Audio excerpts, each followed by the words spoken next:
Hey guys, and welcome back to my newest video. In this video, I am doing something that I was supposed to film like 3 weeks ago, but I just did not, so here I am. In this video, I'm going to be talking about the books that I read this summer. Since I did not do wrap-ups at the end of every month, I decided I was just going to compile at the end of the summer all of the books that I read. I didn't have a great reading summer. I actually was kind of in a reading slump, although it might not seem like it by the amount of books I read. I really wasn't having a great time reading as I typically do, so that's starting to like lessen as I kind of get back into my daily routine of being back in school.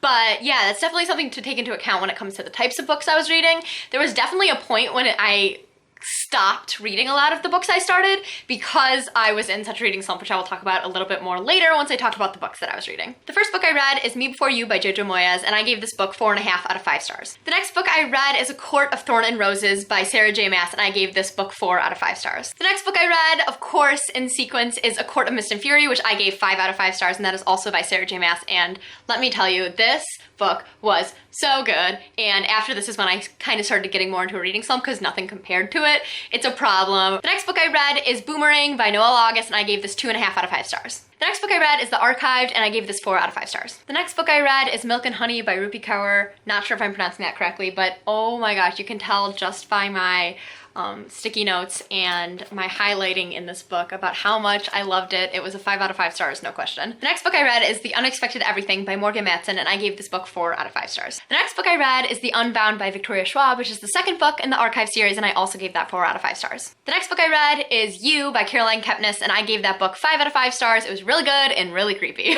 The next book I read is City of Bones by Cassandra Clare. This is my first time reading this series, and I gave this book 4 out of 5 stars. In sequential order, I obviously read City of Ashes next, and I gave this one 5 out of 5 stars. Those are all the books that I finished this summer. There are actually 3 books that I have started, but I have not had a chance to finish yet. The first being Jane Eyre. I'm actually doing a reread of this right now, and Jane Eyre by Charlotte Bronte is like my jam, so I'm sure with the reread it will be a 5 out of 5 again. I am about 200 pages in. I'm doing this on audiobook because I heard that the audiobook's really great, and yeah, it's going really well so far. The next book I didn't finish is We Should Hang Out Sometime by Josh Sundquist. I love Josh Sundquist. I read his first book and I really enjoyed it, and I'm just over halfway done with this. I just really wasn't in the mood for nonfiction at the time, so I will swing back around to this when I'm in the mood for it, but it was really good so far, and I feel like it's one of those books that I can just pick up and continue.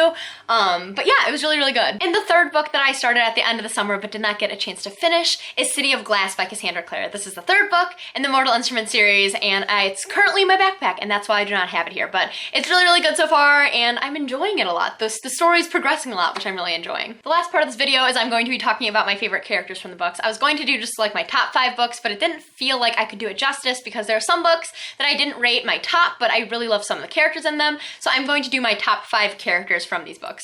In no particular order, I am going to start with my child, Simon.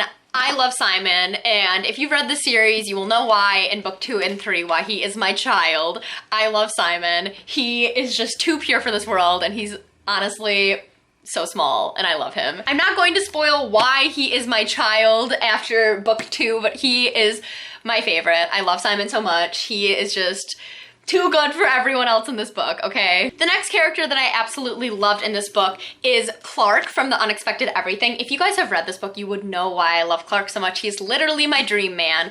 Honestly, he is perfect. He is so cute. He's an author. He's nerdy. He wears glasses. He's adorable. He loves dogs. He's perfect. I love everything about Clark. I think he's a great character, and I love how he wasn't as confident as most love interests in contemporary fiction. He was kind of more of an awkward character. I love that the main character had to go after him instead of him kind of pursuing her, which was kind of a nice change of pace because it really wouldn't have fit with his character if he would. So I love Clark so much. He's up there with one of my top literary boyfriends.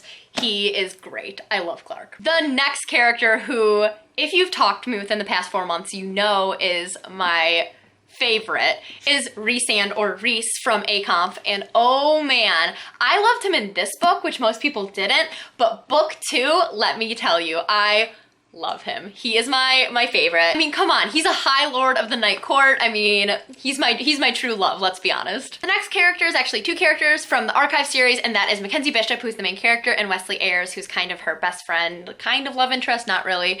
And I love them together. They bring out really great sides of each other, and also, especially in book 2, you learn a lot about the characters that you really didn't learn in book 1, and you kind of get to see them in their element working together, and they really bring out a different side of each other that really adds a lot of character depth, which is something I really enjoy in that series. And I really enjoy the characters about how they're not very conventional, and basically they are just great together, and I love them. And the last character that I chose is kind of a cheat answer, but it is Jane Eyre from Jane Eyre. I love Jane Eyre. I really learn something every single time I read her story. I feel like at different points in your life you can learn different things from Jane, and basically how she deals with things and how her stubbornness kind of gets in the way sometimes. I love her character. I will never get sick of it, and she is just one of those female main characters that is just really great and is an easy character to fit into the shoes of, and how Charlotte Bronte wrote the story really makes you sympathize with Jane and kind of go through her story with her, and I just really do love Jane Eyre. So that is all for this video. I hope you guys enjoyed it. If you guys have any recommendations or thoughts on the books I read, please comment them down below. I would love to hear your thoughts, and I will see you guys next time. Bye guys.